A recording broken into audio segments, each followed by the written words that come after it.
Hola amigos, en este vídeo vamos a tratar el tema de las clausuras, conocidas en inglés como closures, posiblemente uno de los mecanismos acerca de las funciones más desconocido de JavaScript. Desconocido pero sin embargo muy utilizado. Es muy frecuente que los programadores utilicen este mecanismo prácticamente sin entender o sin conocer su existencia. Gracias a las clausuras vamos a poder hacer algunas cosas que de otra forma serían bastante complejas de una manera bastante sencilla.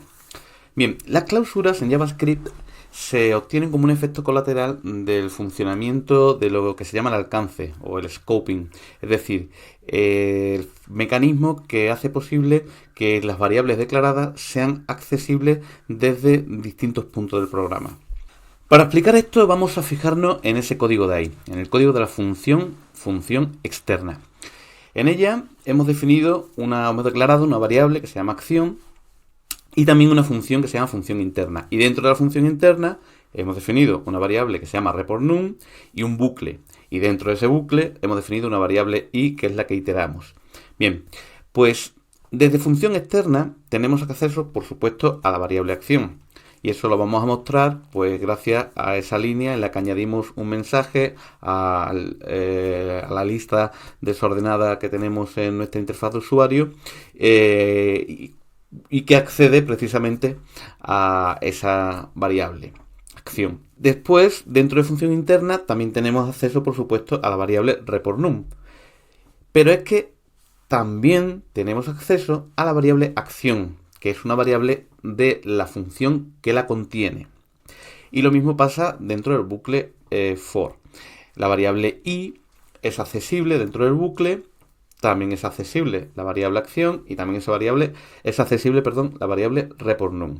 Es lo que hemos dicho hace un momento. El funcionamiento básico del scoping en JavaScript es pues que desde un bloque interno puede accederse a cualquier variable definido en él mismo o en bloques o funciones externos a él.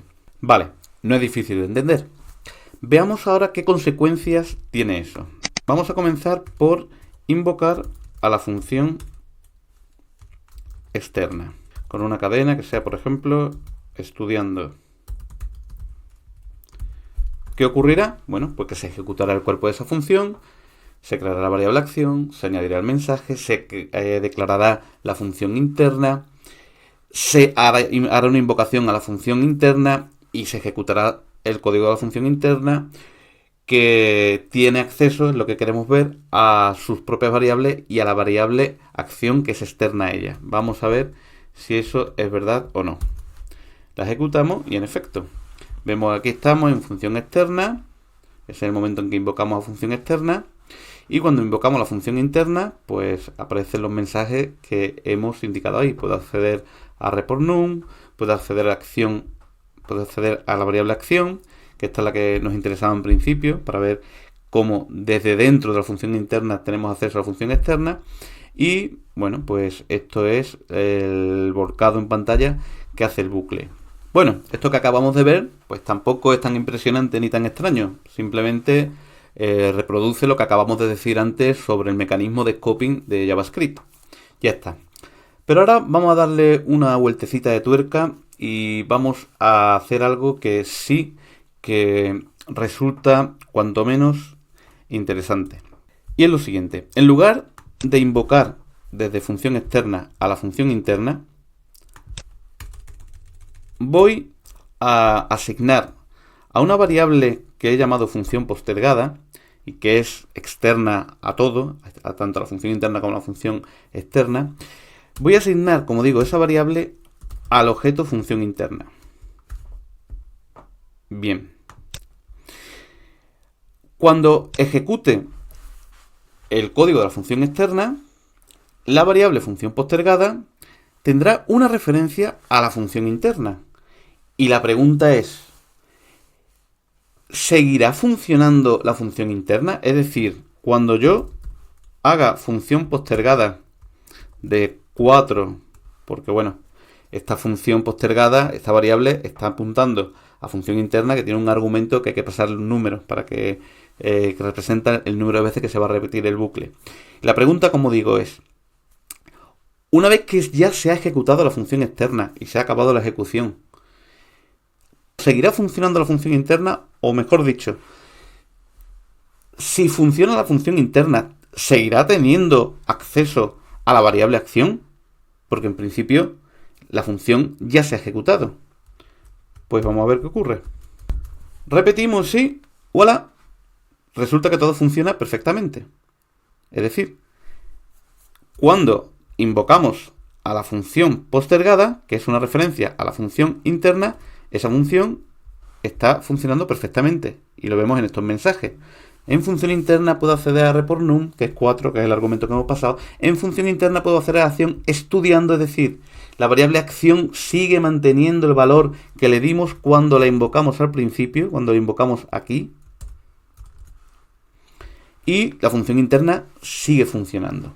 Y esa es la clausura, un mecanismo que permite a una función acceder a los objetos externos a dicha función que están dentro del scope en que la función se ha declarado. Incluso cuando la función que contiene, la función externa que contiene estos objetos externos haya finalizado su ejecución. Es decir, siempre que haya alguna referencia a ellos, seguirán siendo accesibles.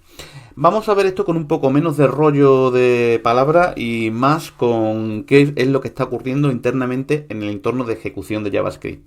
Vamos a utilizar el depurador de Chrome para visualizar la clausura de una manera directa. Bien, abro las herramientas de depuración y aquí en la herramienta Source, que es la que me permite depurar, vamos a colocar un breakpoint dentro de la función interna y un breakpoint, bueno, vamos a hacerlo todo más tranquilito. Aquí un breakpoint cuando se vaya a ejecutar la función externa, otro breakpoint cuando se vaya a ejecutar la referencia a la función interna y otro breakpoint pues desde aquí. Bien, ejecutamos, volvemos a ejecutar. Volvemos a ejecutar, estamos justamente en el momento en que la función externa va a ser invocada. Se invoca y nos metemos para adentro. En la invocación lo que ocurre es que hay una variable acción que se va a asignar al argumento. Y aquí tenemos, en esta parte de aquí del navegador, perdón, de la herramienta de depuración, tenemos la situación de la pila de llamadas. Estamos viendo que en la pila de llamadas se está ejecutando en este momento una función denominada función externa y el alcance, tenemos dos alcances, el alcance global, que ahora mismo no nos interesa, fundamentalmente tiene el objeto window, y el alcance local, es decir, el alcance de la función que se está ejecutando. Y en ese alcance, en ese scope, pues tenemos por una parte la variable a, que se corresponde con el argumento, la variable acción, que aún no está definida porque no hemos pasado por esa línea, ahora ya plim, se ejecutó, la función interna, que se ha declarado también, y el objeto, el parámetro implícito this, que en este caso, como es una función que estamos llamando de manera normal, pues se hace corresponder con el objeto global window. Bien, seguimos hacia adelante y llegamos a la ejecución de la función interna a través de su referencia global función postergada. Bien, pues nos metemos dentro y vemos que en el stack se acaba de colocar ahora mismo la función interna, que es la referencia a la que apunta la función postergada. Y aquí en la parte del alcance, pues tenemos todas las variables de la variable interna, perdón, de la función interna, pero es que además tenemos también un apartado llamado closure que hace referencia a la o las variables que están fuera de la función, en este caso función interna, pero que son necesarias por la función interna, que es precisamente acción. Es decir, que a pesar de que ya se ejecutó en el paso anterior la función externa, lo que es el scope de esa función externa sigue permaneciendo vivo en el entorno de JavaScript. Sigue permaneciendo vivo como una clausura para la función interna, es decir, una clausura de la función externa que necesita la función interna. Y se muestra precisamente en el apartado de alcance de la función que se está ejecutando en este momento, la función interna. Aquí posiblemente, haciendo este ejercicio, que recomiendo encarecidamente que lo hagáis también vosotros, es la manera en la que, al menos bajo mi punto de vista, se obtiene más conocimiento y más intuición acerca del concepto y del funcionamiento de la clausura. Pues ahora que ya sabemos qué es una clausura y cómo funciona, vamos a ver algunos ejemplos de lo que podemos hacer con ella. Vamos a comenzar por hacer un poco menos artificial este ejemplo. En lugar de utilizar la variable función postergada, externa a todas estas funciones, y asignarla aquí en este punto, vamos a devolver la función interna como resultado de la función externa. Y esto me va a permitir tener una especie de constructor de funciones. Aquí, por ejemplo, esto lo quitamos de aquí porque ya no me hace falta. Puedo definir una función que se llame algo así como acción estudiando, y que la puedo obtener pues invocando a la función externa con esta cadena. O puedo tener otra función que se llame acción corriendo, que la obtendría con la invocación a la función externa con esta otra cadena. Aquí lo importante es que estoy construyendo dos funciones distintas, y cada una de estas funciones va a mantener su propia clausura, es decir, va a mantener su propio valor de la variable acción. De manera que cuando yo quiera ejecutar la función acción corriendo 5 veces, por ejemplo, para que el bucle se repite 5 veces, pues bueno, lo haría así simplemente. O la acción estudiando, por ejemplo, 7 veces, pues lo haría así.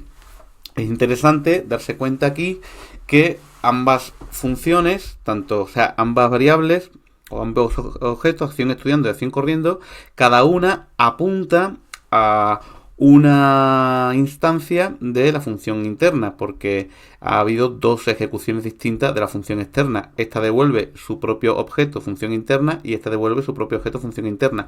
Y cada una de ellas tiene también su propia clausura y por tanto mantiene su valor de la acción. Es de alguna manera una forma de encapsular el estado de la función. Vamos a ver si eso realmente funciona. Nos venimos para acá y vuelvo a ejecutar. Y en efecto aquí tenemos la invocación a la función corriendo, y aquí la invocación a la función estudiando. Y si entramos aquí, vamos a poner aquí un breakpoint, veremos que cada una de las funciones mantiene su propia clausura. Cuando entramos aquí tenemos la clausura de la función cuando la acción es corriendo, y después al ejecutarse la próxima vez tenemos la clausura de la función externa, pero con la acción estudiando. Uno de los usos más habituales de las clausuras es imitar los atributos privados en objetos. En JavaScript no existe el concepto de atributo privado como existe en otros lenguajes de programación objetos, pero se puede imitar bastante bien, precisamente con el uso de clausura. Este código lo muestra de una manera muy sencilla. La función persona se ha desarrollado con la intención de que actúe como constructor de objetos persona. Pero si vemos detenidamente el código, notamos que nombre no es un atributo del objeto que se va a crear. No se define como atributo, no es this.nombre igual a n, es una variable de la función persona que se iguala al argumento que pasemos en el momento de la creación del objeto. Bien, lo que sí hacemos es crear dos atributos, uno getNombre y otro setNombre, que hacen referencia a una función anónima. Y esa función anónima sí que accede a la variable nombre y puede acceder como clausura, puesto que está definida dentro del alcance de la función persona. Entonces, gracias a eso podemos obtener el nombre de la persona y también podemos definirlo de una manera controlada. Por ejemplo, aquí en plan, por mostrar un poco lo que se podría hacer, pues controlamos que el nombre no tenga más de 5 caracteres. ¿Cómo funcionaría eso? Pues bueno, vamos a ejecutar el código, lo ejecutamos, abro las herramientas de depuración, la consola. Aquí ya la función persona la debo tener disponible, en efecto, ahí está. Y bueno, voy a crear un objeto de tipo persona. New persona, ahí lo tenemos, ese de ahí. Juanda, bien. Si vemos el contenido del objeto, no tiene ningún atributo nombre. Tiene las dos funciones, getNombre y setNombre. Y ahora podríamos definir, bueno, obtener el nombre, que será Juanda, en efecto, o cambiarlo. Vamos a cambiarlo poniéndole un nombre largo, ¿vale? Y entonces la función setNombre pues ya se encarga de implementar toda la lógica de negocio, que en este caso es simplemente pues hacer que el nombre no tenga más de 5 caracteres. Así pues, hemos conseguido un mecanismo similar al de los atributos privados utilizando el concepto de clausura. Y finalizaré con un ejemplo de una función que sirve para animar algún documento del DOM. La animación va a consistir simplemente en cambiar de forma periódica el color del texto del elemento sobre el que se aplique. Lo interesante de esta función es que la animación, para que funcione correctamente, necesita mantener un estado. Y si queremos que la misma función nos sirva para aplicarla sobre distintos elementos del DOM, cada elemento debe de mantener su estado. La forma de hacer esto es de nuevo con clausuras, ya que hemos visto que las clausuras se van a mantener en cada invocación de la función. Bueno, el código, si lo examinamos así en detalle, vemos que primero define 3 variables. Esas variables, la primera hace referencia al elemento del DOM identificado por el argumento que yo pasé aquí en la función, una variable tick, que ahora veremos para qué sirve, y la variable timer, que no es ni más ni menos que el identificador que la función setInterval da al temporizador que se registre. Esta función setInterval necesita definir una función de callback que se llame cada vez que ocurra el evento de temporización, y esa función hace uso de las variables definidas fuera de ella, es decir, hace uso de las clausuras. Tick es una clausura que vamos modificando aquí. A medida que tick va aumentando, el color va cambiando entre uno de estos arrays, entre rojo, blanco, amarillo y azul. Y cuando el tick llega a 20, se finaliza la animación, simplemente borrando el intervalo. Ese intervalo se borra con clear interval y de nuevo utilizando una clausura, porque timer es una clausura, es un objeto o variable que no ha sido definido dentro de esta función, sino se ha definido fuera de la función, en el scope, en el alcance, pero fuera. Y por tanto es también una clausura. Cada vez que llame a esta función, animateElement, se creará una nueva clausura y se repetirá el código, serán absolutamente independientes.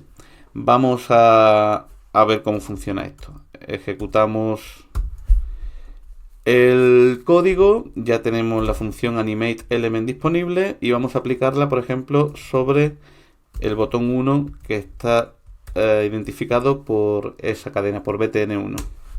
Y bueno, pues ya está, empieza a funcionar la animación. Si volvemos a llamar a la función, se volverá a invocar, se volverá a crear unas variables tick, element, etcétera, etcétera, y por tanto una nueva clausura que no tiene nada que ver con la primera. De manera que el botón 2 se va animando de forma absolutamente independiente al botón 1. Cuando llega el tick a 20, en cada uno de los casos se para la animación. Vamos a ejecutarlo otra vez los dos prácticamente a la vez para que veamos realmente la independencia de uno y de otro. Y gracias a la clausura pues hemos conseguido utilizar el mismo código para animar varias cosas distintas y que cada una mantenga su estado. A lo largo del vídeo hemos visto el mecanismo de clausura, que no es ni más ni menos que un efecto colateral de la manera en que JavaScript trata el scoping, es decir, el alcance de las variables, y hemos visto para qué se puede utilizar las clausuras. Fundamentalmente las clausuras se utilizarán en aquellos casos en los que tengamos que ocultar algunas variables del exterior, pero tengan que estar accesibles desde el interior de alguna función. Por ejemplo, para imitar atributos privados de objetos o para implementar el estado de algún tipo de proceso que queramos implementar.